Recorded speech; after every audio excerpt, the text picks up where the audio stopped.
Welcome to the Quantum Lens podcast. I'm your host, Oksana Hansen. This is a space where science meets soul, a heart-centered, conscientious podcast designed to nurture your spiritual, emotional, and physical well-being through the wisdom of quantum biology, holistic healing, and a deep self-discovery.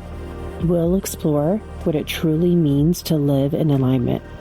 If you're ready to open your heart, expand your mind, you're in the right place. Hi, everyone, and thank you for coming, and thank you for taking the time for being here. I have to say I was nervous a few days ago about this talk, but then I get to meet all of you, and you know how you're born in a certain family, but then you meet your real family on your journey? That's what I feel like. So my name is Nico, and I'm 12 years sober now of a hardcore mainstream science addiction, right? And, the way it came about is not your typical, it's kind of like the universe sends you wake-up calls, and you're like, no. I'm like an electromechanical engineer. I worked for Procter & Gamble right out of college. I'm from Belgium.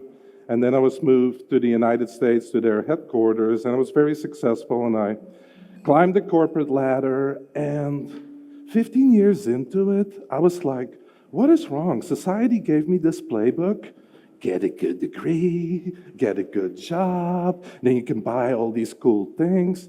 But I was like empty inside. If I had to be honest, I was like a functioning alcoholic, pretty much. I worked in sales. Most corporate sales are like that. But then, I had a real wake-up call, which was in 2012, when my mother decided to end her physical existence here through euthanasia. And I still remember that day because it's a weird experience because death in and of itself, in our environment, in our society, it's tough. But when when it's going to happen, 5 o'clock on Friday, it's weird. And little did I know that experience, which absolutely, it sent me, down to the deep end. I cracked. My mom was my best friend. And so I went through hell and back through hell and back through hell, and then something weird started to happen. I'm starting to have these dreams, and my mother would show up in them. Then I'm starting to feel my mother, start to smell my mother even, and I start to get all these thoughts. When I was quiet, I'm like, what if those are not my thoughts? And the cat was out of the bag. 3 months later, I'm having lunch with my first mentor, Kelly. There's a lot of Kellys here. And she was a Reiki master and a natural channel. She had never met my mother, right? My mother was still in Belgium, and I lived in the United States for, almost 20 years by that time. And we would have lunch. And it was just like my mother was there. She would channel her, tell Nico about this time in his childhood when he did this, and it was all coming out.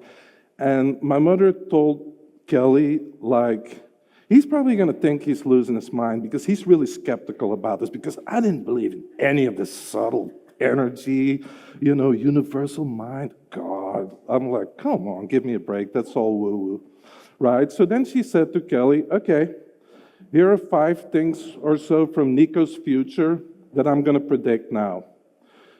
His dad's going to have a new girlfriend in a half year. His new girlfriend is going to be 7 years younger than him. She's also going to be named Godelieve, like me, but she's not going to want to be called that. She's going to want to be called Leva, like me. And then the first time Nico meets her, they're going to have this special fruit cake like we always used to get in Belgium. And then, sure thing, My father calls me, I got something to tell you. I was like, what, you got a new girlfriend? He's like, God damn your sister.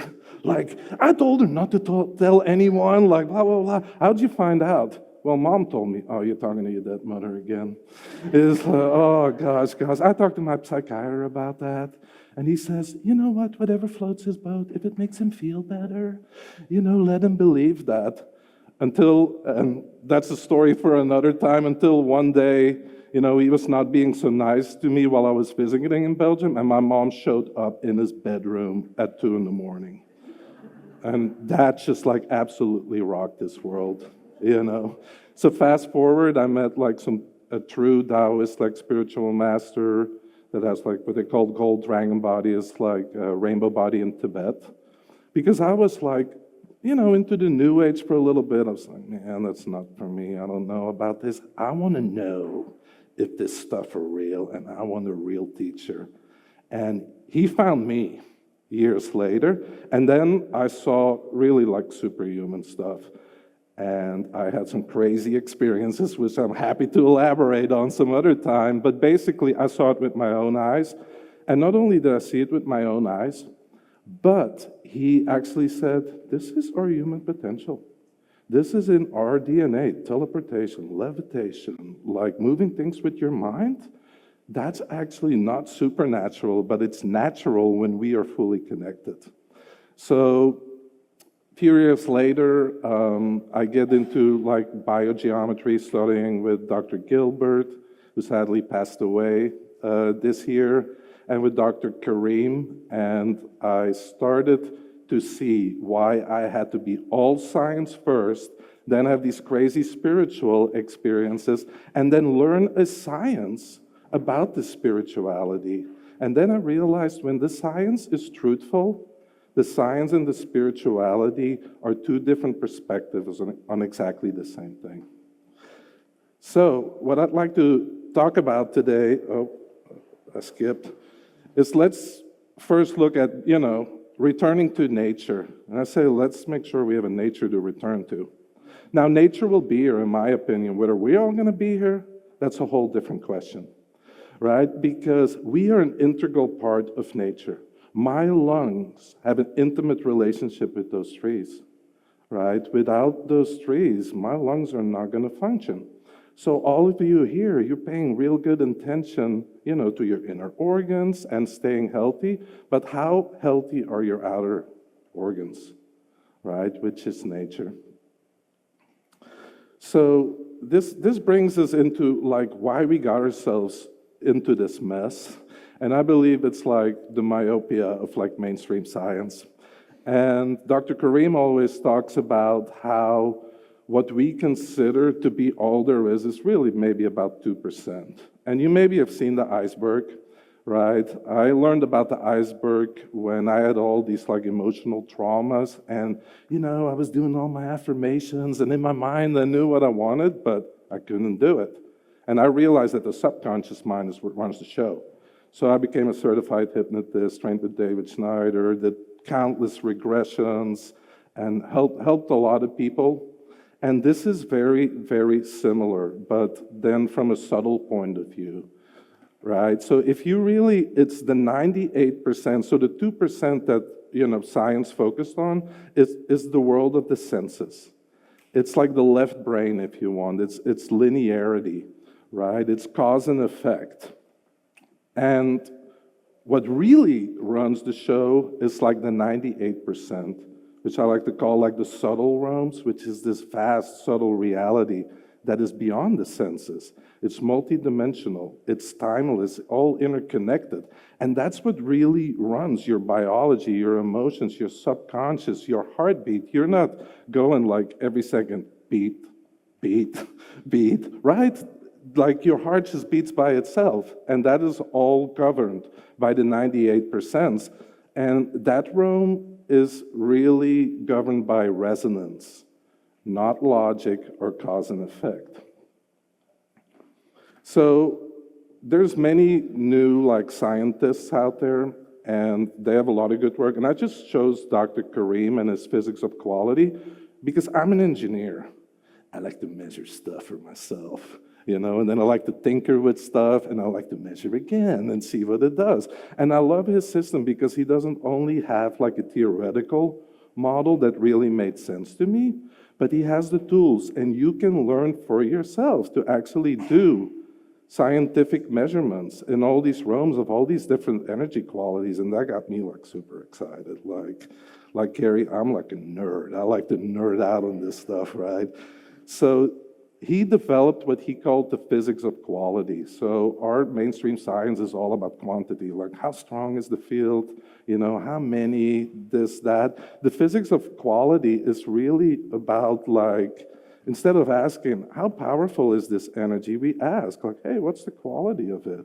If I give you 2 potions, which one are you more interested in, the dose or whether it's a poison or a supplement, right? That's the quality, right? Which is how it affects living organisms. That's the quality. So he developed this whole science, which is universally applicable all the way from the electromagnetic physical all the way up into the spiritual realms, truly holistic, right? And like, there's a lot of aspects to this, and I cannot go in like great detail, but I also love that it recognizes that all living organisms are conscious. Everything from like even your electrons or your atoms all the way up to the universe itself, it's all conscious. We're like this, like the Russian dolls, like a living being within a being within a being, right? And once you realize that, just knowing that, recognizing that everything is conscious, that you are connected to everything, for me, that completely changed the way that I interacted with the world. So I'm just going to go pretty briefly through this. So when you see the speed of light and below that, that's actually like the 2%, right? That's what Dr. Karim talks about, what science looks into. So the physics of quality is interested way beyond that, beyond the speed of light, right? And there, he based his work a lot of like the French radiesthesias, the German radiesthesias, and he really like completed that system. So the way we work with that is that you have one source energy, right? And that's like the energy of the center you see that there, that circle.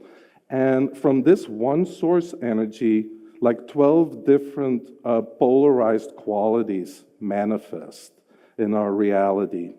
You can compare it to when light goes through a prism, all of a sudden you have the different colors. But then if you put all of that back together, you get back to just the white light. You can think of it that way. So the way we work in the physics of quality is like we have the physical layer that most of us are familiar with, the electromagnetic realm, then we have the vitality, but then we have the astral realm, which is the emotional plane, the mental realm, and then the spiritual, and they're all subdivided in like subplanes. So we can measure on any of these planes any of these qualities. So in a nutshell, like what else we measure is they speak of horizontal and vertical waves. Basically, in general, horizontal waves are beneficial for life. And the vertical waves, at least for humans, the vertical waves are detrimental. And then he also, what Dr. Karim, one of his major contributions was what he calls the energy of the center. Think of it as the source energy that is able to balance anything and everything. And the way it does that, if a scale is out of balance, most of us think we got to add weight or reduce weight on one side. This is just you move the center and it's balanced again. You move the fulcrum point, right? And then one of the most important things, it takes in consideration life force. Life force is what makes all the planets, spin around each other. It's, what gives life to everything. And so we think like, oh yeah, even if we acknowledge life force, oh, it's electrons and electricity. No, it's not just that. It's much more. And then we got to generate more life force. Well, that's like a fish trying to create water. Okay, we're like surrounded by it. It's more a matter of balancing of all these planes, and then life force is already there, and we come into resonance with it, and the life force is present, so we don't have to generate it. It's more a balancing, a realigning with what's already there. So one very important aspect of this is resonance that I talked about. So think about like the linear plane, electromagnetic. we have cause and effect. Well, these higher realms is all through resonance. And most of us are familiar with resonance in the sense when you have a tuning fork and you strike it and you have one that's, tuned to that same wavelength, they both vibrate. The other way that we know this is harmonics. If you take a piano, you have one note, which is a quality, which then repeats every single octave. So you can almost look at that as like vertically moving through the different layers. Now, when you get in the faster of light realms, we have something that we call longitudinal compression waves. A lot of people talk about scalar waves. I like using longitudinal compression waves, they have so many different properties. They can be faster than light. They can just travel through matter. They can just travel through Faraday cages. And it has very, very different attributes. So one thing that's really important to understand about resonance is when two systems go into resonance, and that can be because they have a similar quality that resonates. Well, when they go into resonance, two systems, not only do they exchange information and energy, but after the resonance is over, both of them are changed. Right? They don't remain the same. They're not the same as they were before. This is a really important point, which is that our awareness creates resonance. And if there's just one thing I want you to take away from this, it's this point. Meaning that whatever you put your awareness on, you exchange energy with, and you become a part of it. It will be changed, and you will be changed. And this is so, so, so important. And I'll go in more detail in a little bit why that is so important. So let's apply this subtle energy knowledge and like the physics of quality to maybe one of the things that most people here are concerned about these days, which is like non-native EMF. Dr. Karim calls it the invisible time bomb, right? Because like we have this myopia, so we're only looking at like the electromagnetic spectrum, and we're just creating havoc because we don't understand. But if you think about it logically, it's like, have you ever put an egg in a microwave and then try to grow a chick out of it? It's just not gonna happen. The life is gone. So hey guys, why don't we just turn like all of the earth into a giant microwave? It's like a terrible idea, right? But one of the things we have to understand about man-made EMFs, they have one particular quality, and that is the carrier wave, the green carrier wave. They call it a vertical negative green. Vertical means it's detrimental. This negative green band, it's like highly destructive because it's like a carrier wave.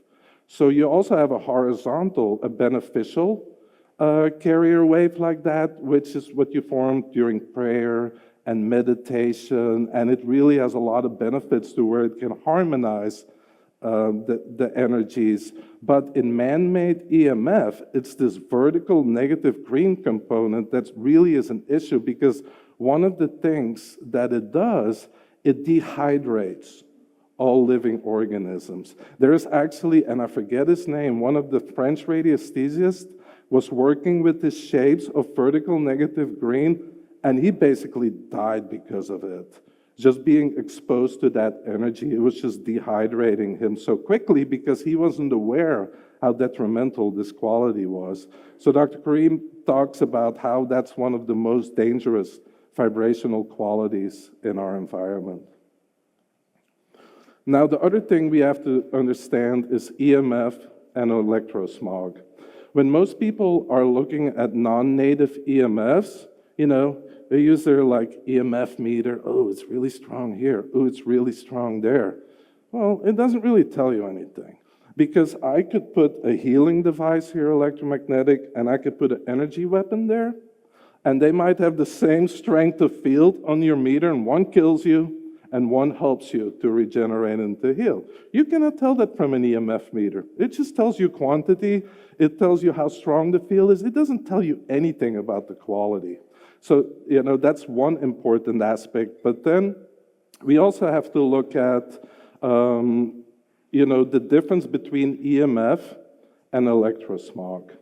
So, and the best analogy is compare EMF as like a boat traveling through water, but it's traveling through the ether, right? So you have this initial wave that most of us are familiar with. It's the electromagnetic radiation, which behaves a certain way. The further you get away from the source, the less powerful it becomes. You can shield yourself, with a Faraday cage, but then there's also a secondary effect.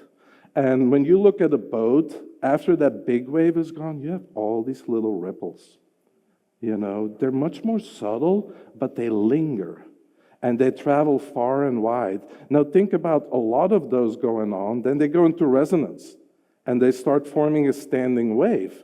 So now all of a sudden, you have this distortion, but it's non-electromagnetic in nature.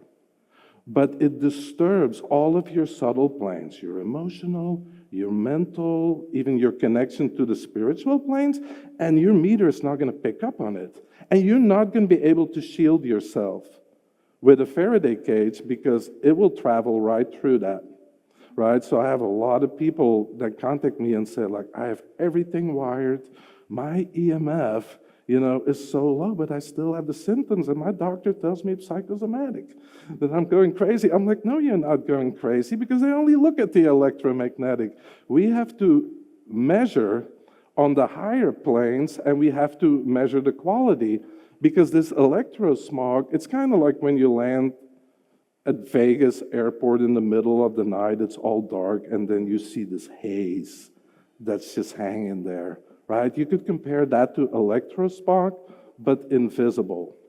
So this electrosmog, basically, it's like an inaudible sound that is playing death metal, like 24/7, and you can't hear it, but your cells are hearing it all day long, right? So it's really important to address this, and as I said, you cannot block this energy. So the only way you can deal with this energy is through harmonization. And by harmonization, I mean it's like you're not canceling out the electromagnetic signal, but you're changing the quality. And you change basically, the effect it has on living organisms from being detrimental to actually being at least neutral or beneficial. And that's also what biogeometry is based on. They just do it a different way using shapes. Right? So we can only harmonize because we can't block to begin with. Actually, I don't think it's good to block. Like sleeping on these EMF canopies, I don't know if it's a good idea because you're also canceling out a lot of beneficial communication from the earth that is happening.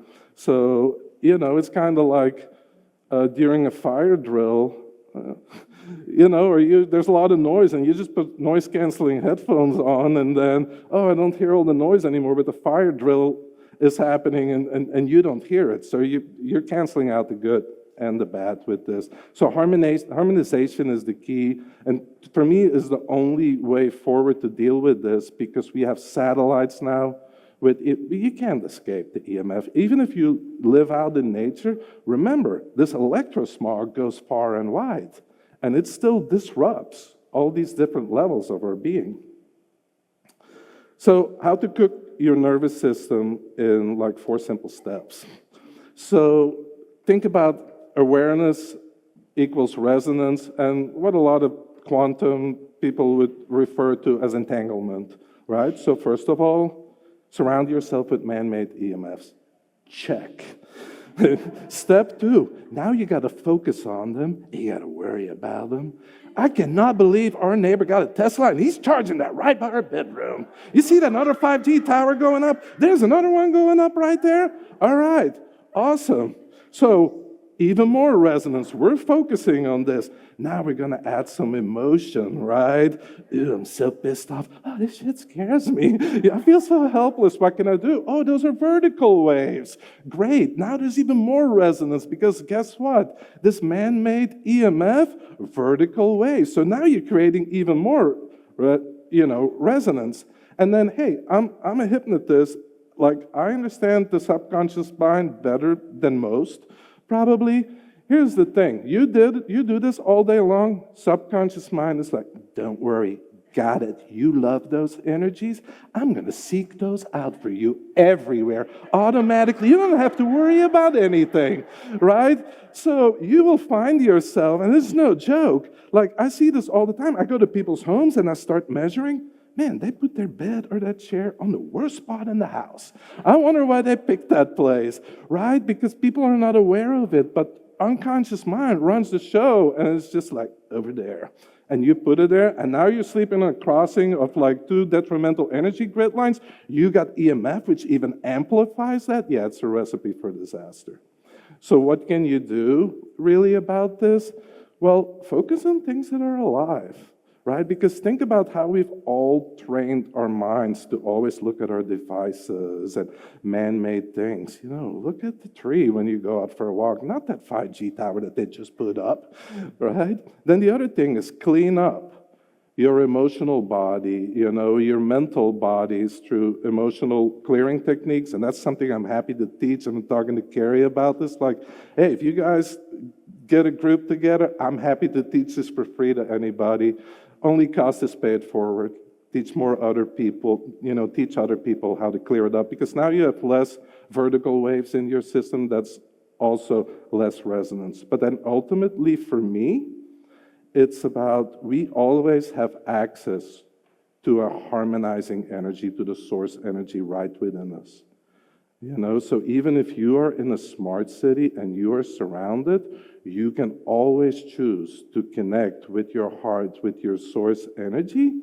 Now you become the solution. And that's my favorite thing. Like, I like to activate that and just go like harmonize like everything, just everywhere I go, and leave it better than I found it. And I think, you know, it's one of my favorite things to do. Yeah, you guys know now, but I typically don't even tell people, because I just like to go back and see like, hey, I'm not going to say this was all me, but things got a lot better here, and that makes me happy. So let's talk a little bit of what we can do as a civilization. So I spent the last 3 years in Egypt. I mean, I know a lot of the elders, Shahrazad, Awiyan, that lives right by the Sphinx. We've done tours with the elders, with Dahabiyas, where we go from temple to temple, over the Nile. Like, I don't know. When I first saw a picture of the pyramids at age 5, I told my mom, I was like, Mom, where are those? Egypt, Nico. Mom, I need to go back there. So years later, I was back there, and yeah, come and speak with me. I got crazy stories. I got pictures of objects actually showing up physically in these temples on pictures that are like not there. There's pictures of just like my energy body like coming out of my body. I mean, crazy. I love it. Magic happens there. Now, the reason I'm bringing this up is because, I mean, clearly, the pyramids were not built by slaves and a ramp, and we hadn't invented push. Okay, guys, 2.3 million blocks left. We're almost there. I mean, come on, right? Have you seen it? No, I mean, these were ancient, advanced civilization, and these ancient temples, they were not just for worship of this god or like a newspaper of what all the pharaoh did. No, nothing to do with this. First of all, each and every one of these temples are built on what we call a sacred power spot. And most of you are probably familiar with this, or like the vortexes in Sedona. And they didn't just build it in nature, they really built with nature. So they would choose shapes, materials that could then amplify these qualities and really spread them through their entire civilization. So everybody was uplifted, but also the land and the animals. And they were like vibrational centers to spread harmony throughout the civilization on an emotional, mental, physical, on all planes of existence. And this ancient architecture, it was essentially alive and planted like trees, right? These are living structures. And that's how I like to go to temples. And if you ever get to go, like, one advice, don't get a guide. Or don't get a guide first. Go in there. Temples are places, sacred spaces of experience. The Egyptologist is going to say, well, this says that the Pharaoh, please, no, right? Just go and let your intuition guide you and your heart, and just, imbue yourself in the energies, because the one way to get nothing out of it is to be up here. If you drop in your heart and you quiet your mind, man, I've gotten what I call zip files there that would just unpack for years later. I'll wake up, how the heck do I know that? Something to do with Egypt, So that's my advice if you ever get a chance to go there. And also, if you want to go there, contact me. I got all the hookups. And I'll give you like a real experience, like with the Egyptians, not like on the tourist bus, like, hey, take a selfie by Sekhmet or whatever, move on, So we can give you a real experience with the elders. It's one of the things I love to do. So that was then. How do we do this now? Well, this is where the Cosmic Tower come in. So one of my hobbies, this is my first Cosmic Tower, not this one, but the one in the pictures. Her name's Leva, named after my mother, because I got it, and immediately my mother was there. What's this? This is really cool. The plants are going to love it, because my mom had like a green thumb and like loved nature. It's like, oh my God. So I named this tower. The towers are conscious, right? They're a living energy. So I named her after my mom, and she's gone everywhere. She's not pale, like, no offense, this German tower here. She got a tan. She looks more like Mexican, maybe a little Egyptian. She's in Mexico, Thailand, Vietnam, Egypt, all over Europe. She's gone with me. She's flown all over the US. And you see some pictures here. The middle one's in the King's Chamber. I had to smuggle her in with like a horse and carriage guy and put it like under his seat. And he was so nervous. Like my friend that lives there is like, bring this in for him and meet him on the other side. What is this, like a bomb or something? Like he was all nervous, but he got her in, and then I smuggled her into the pyramids, and then we go through all the different sacred sites that you're seeing here. So for me, this is like the bridge, taking the ancient knowledge, the ancient wisdom, and putting it in a modern format, and that's really what the Cosmic Tower is. It's a portable power spot like you will find in these sacred places, in these temples, in nature, so you can bring it in your home and have that experience. So let's talk a little bit about the Cosmic Tower. As I said, it's a portable power spot. And the way, this is the inventor, Harold Thiers, who sadly passed away 2 years ago in a car crash. He was always driving all over Europe in his van, little sleep, always on his phone. He just like didn't see a traffic jam and bam, just ran into it.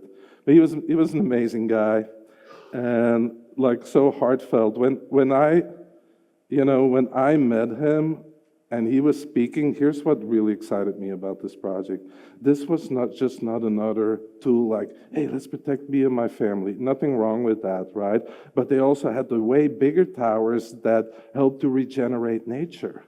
And that was like, yes, that's what I want to focus on. At least do what I can to help Mother Nature, because you know what? Mother Nature can flick us off this planet in like no time, but she's a patient mother, and we've been brats. It's time to clean up our room. I'm telling you, like we've made a mess out of this because of our ignorance, pretty much. So the way it works is like in a sacred power spot. A sacred power spot, the way it works is you have underground like rock water, which is like sacred water that's maybe 10,000 years old or even older. That's like healing water that has all the vibrational frequencies. And then they intersect, right? And then this creates like a vortex or like a toroidal field, right? The Cosmic Tower works very similarly, that it has a vessel of water in the bottom and one in the top. And it's not tap water, right? It's living water that actually the inventor and his son, who was born clairvoyant, and reminded the inventor, like, Daddy, don't you remember why we came here? We have to build the new light grid, and you're going to have to help me build it. He was an engineer, right? So his son was the one that was telling him what all to do and what all to to tweak something, wouldn't work. And his son was like, hold on, Daddy, let me check with upstairs. Okay, yeah, you got to change this, and we got to do that. That's how they developed the actual, the cosmic towers. So we have this mixture of healing waters in these two vessels, and they contain like the full frequency spectrum of light. So there's no overlap, because if there's overlap, you're going to get the frequency canceling out or being over-amplified. But it's basically the full spectrum of light, and the inventor liked to call it the rainbow water, so a living water. And then there's a crystal in the center, and then it gets activated to where the water that's in the bottom vessel starts spinning counterclockwise, and not like the water is going like this in there. Think about it subatomically. I mean, many of you have heard of torsion, right? It's just on a subatomic level in a way. And then at the top, it's going clockwise, and then the toroidal field is activated, and in the center of the toroidal field, where the crystal is, in the cosmic tower, that's actually a connection point to all dimensions. So then it's anchored into a higher dimension to where there's a continuous throughput of energy. And you see, there's no cords hanging off, right? Once it's activated, there's a continuous throughput like of this energy. And what that does is like, it basically, I tell people, imagine that it starts creating this bubble around your house. So this guy or girl right here, or it, what's your pronoun? Basically goes about 100 yards radius, around your home. And what happens within that radius is similar to what you can expect at a sacred site. So within that radius, all of your water is going to get structured and infused with the quality of the healing water, which is this rainbow spectrum. EMFs are getting harmonized, right? So you will also have a lot of life force present in this field, to where, if you buy that organic apple that came from New Zealand or wherever it came from, the moment it's harvested, the life force just starts going down.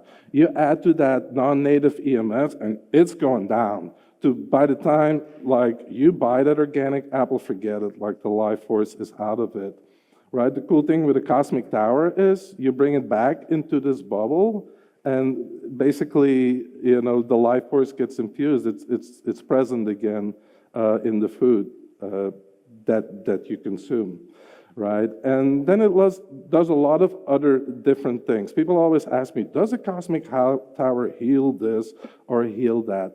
No. It creates an environment to where your body already has the wisdom within it, to heal. It just creates that environment so your body can thrive, and not just for the humans. Like, as humans, sometimes we get a little bit in our head, I don't know if this is doing anything, and blah, blah, blah. Meanwhile, the plants outside are like, yay, love it, right? So like, that's like one of the things I love seeing everywhere. I was just in Texas with my friends, and they had this plumeria that she inherited from a friend that had passed, and it hadn't bloomed in 3 years. And I get there, and I set my towers up, and 2 weeks later, my friend Chrissy's like, oh my God, the plumeria, it bloomed for the first time. Hey, Robert, I moved it in this, her husband, I moved it in this and that. Honey, that's probably Nico Suave in his towers. But, the plants respond, and it's not magic, right? It's just, if there's a natural environment, a supportive environment for living organisms, they're going to thrive. So here's a little information about the family.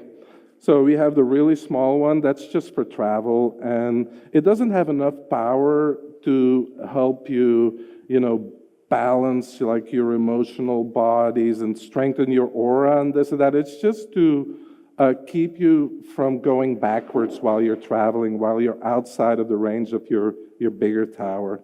Then we have the 35, like the one you see here. Like, the number stands for centimeters of how tall it is. So that's like an example of a tower for your home. And then we have the 75 centimeters. That one's 6 times more powerful than this one. So one thing people always ask me is like, I have so many square meters, should I get this or that one? Well, it doesn't work that way. It depends where you live. If you live downtown New York City or on a ranch in Montana, very different energetic environment, right? So it's more based on where you live and how much distortion there is of what you would pick. But there's also one other aspect, and that got me super excited, which are these big ones, the 220s and the 250s, because with those, we're really building a grid for Mother Earth, for the people, and to support nature again. And I'll show you, this is kind of where we're at now in the US. So every single one of those circles you see is either one of those 220 or 250s. So you say, oh, we already got all this covered. No, we're actually going to need more in certain areas just because there's so much distortion and one tower is just not going to do it. But if you're in the range or close to these and you have a smaller one, they help each other. They work like a family, right? So the taller ones will actually support the smaller towers.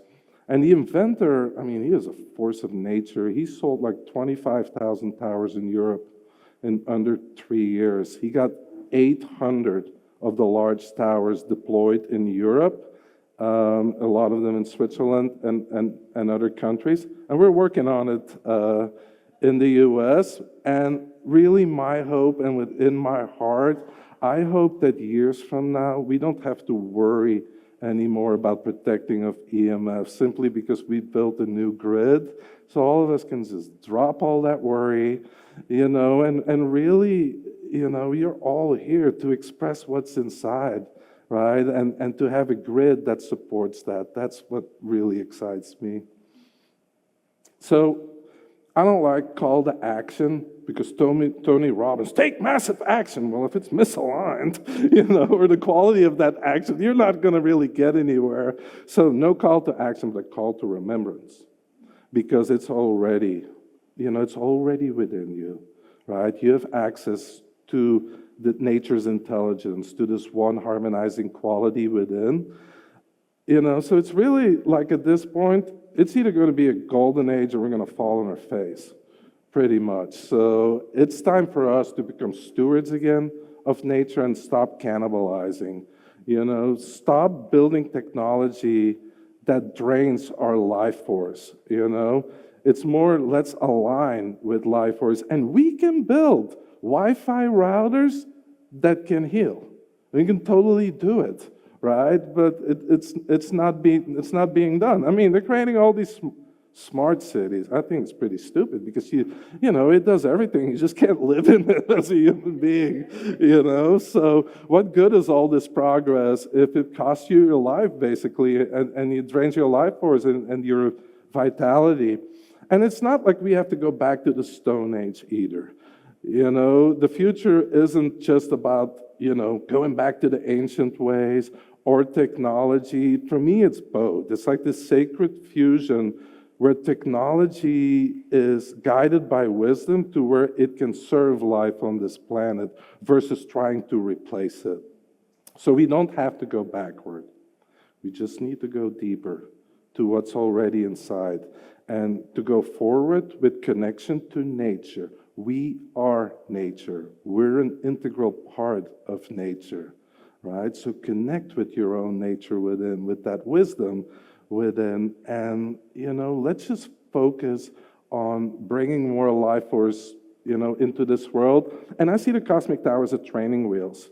Right now, the environment, it's really challenging. So we need some help. We need those, when you learn to ride a bike, we need those little wheels, right? I mean, you don't need them, but you're going to fall a lot more on your face than is needed, right? So they help us kind of learn the basics to where then I hope that every person, it creates a breathing room. It creates an energetic space to go deeper within. And that way we become like walking towers, and everywhere we go, we harmonize, and that's how I see the future. And if that is the case, I truly see like a golden age, because don't be mistaken, Egypt was a spacefaring nation. It was a spaceport. They were highly advanced, And we can go back there. The other cool thing is like, hey, we already really have all the technologies. There's 5,500 patents locked away. Anything to do with energy generation, anything with age reversal or healing. So it's all really already there. So what can we do about it? We can shift our consciousness. We can clean up our mess within. And I'm happy to help with that and teach you techniques, but I'm not going to do it for you. I'm going to show you the neurology and how it works and how you can clear, blocked emotions or mental patterns quickly, but you have to do it. For me, that's a big part of the healing. You have to own it. So I show you how to do it, and then if you get stuck, happy to help.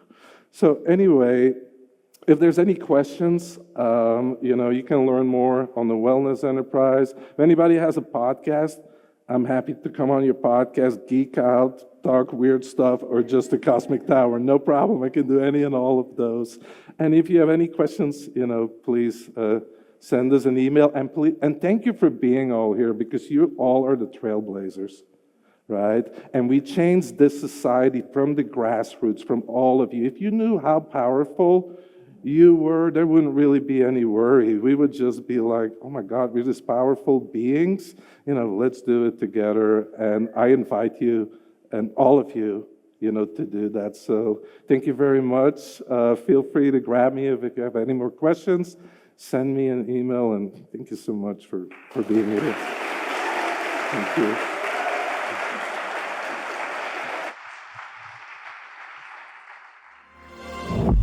Thank you for tuning in to the Quantum Lens podcast. I hope this episode brought you insight, inspiration, and a deeper connection to your journey. If you've loved what you heard, be sure to subscribe, leave a review, and share it with someone who needs to hear this message. Let's keep this conversation going. And until next time, keep aligning, expanding, and embrace the magic of who you are.